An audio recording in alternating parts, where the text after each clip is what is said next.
आपण सगळे पाहताय की त्या दिवशी जो घडलेला विषय होता, त्या विषयामध्ये जे घडलं ते चुकीचं घडलं आणि यापुढे असं काही घडू नये यासाठी प्रशासनाने तसंच महानगरपालिकेच्या कर्मचाऱ्यांना काय कमी आहे, काय तुटवडा आहे, त्या संदर्भामध्ये आम्ही त्यांच्याशी बैठक घेतली, त्यांची विचारपूस केली आणि ते पुढील काळामध्ये त्या सर्व सुविधा कशा पुरवता येतील यासाठी प्रयत्न करा.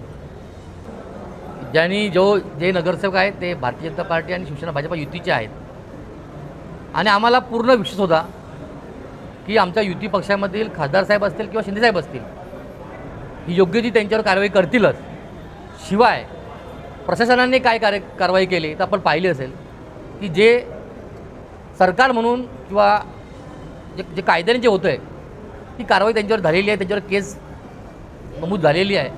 मी तर पहिले भारतीय जनता पार्टीच्या वतीनं जी घटना शास्त्रीनगर हॉस्पिटलमध्ये घडली आहे तिचा निषेध करतो आणि अशा घटना पुढे घडू नये यासाठी जे काय लागेल त्यासाठी आम्ही सर्व भारतीय जनता पार्टीचे नगरसेवक म्हणून प्रयत्न करणार आहोत. आणि मगाशीच कोणीतरी सांगितलं की आम्ही 4 दिवसानंतर 5 दिवसानंतर इथे उपस्थित झालो, परंतु मी आपल्याला सांगू इच्छितो की ज्या दिवशी ही घटना घडली रात्री त्याच्या नेक्स्ट डे सकाळी इथल्या ज्या CMO आहेत सादिया मॅडम, त्याचबरोबर शुक्ला मॅडम यांच्याशी रवींद्र चव्हाण साहेब, मी त्याचबरोबर नंदूजी बरोबर शशिकांतजी कांबळे आमचे उपमहापौर आम्ही सगळे संपर्कात होतो आणि त्याचे तुम्ही पुरावे देखील मॅडमकडनं घेऊ शकता.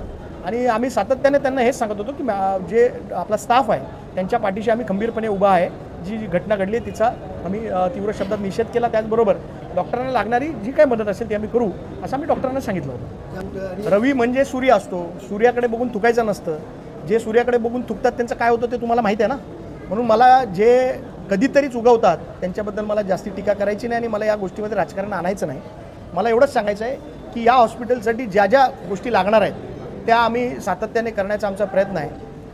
कल्याण आणि डोंबिवलीची लोकसंख्या मोठ्या प्रमाणात वाढली आहे, परंतु आपण बघत असाल तर इथे कित्येक वर्ष सिव्हिल हॉस्पिटलसारखी एक सुविधा लोकांसाठी नाही आहे. आणि आमची आज ठाम मागणी राहणार आहे की रवींद्र चव्हाण साहेब यांच्या नेतृत्वामध्ये कल्याण डोंबिवलीमध्ये लवकरच एक सिव्हिल हॉस्पिटल व्हावं किंवा एक शास्त्रीनगर किंवा रुक्मिणीबाईच्या हॉस्पिटलला सिव्हिल हॉस्पिटलचा दर्जा तरी मिळावा याच्यासाठी आमचा प्रयत्न राहणार आहे. कारण म्युन्सिपल हॉस्पिटलचे काही लिमिटेशन्स असतात आणि त्या सुविधा लोकांना मिळत नाही आणि त्याच्यासाठी हा आमचा प्रयत्न आहे की सिव्हिल हॉस्पिटल लवकरात लवकर कल्याण डोंबिवलीत यावं. तर आत्ताच आयुक्तांशी आमचं बोलणं झालं आहे.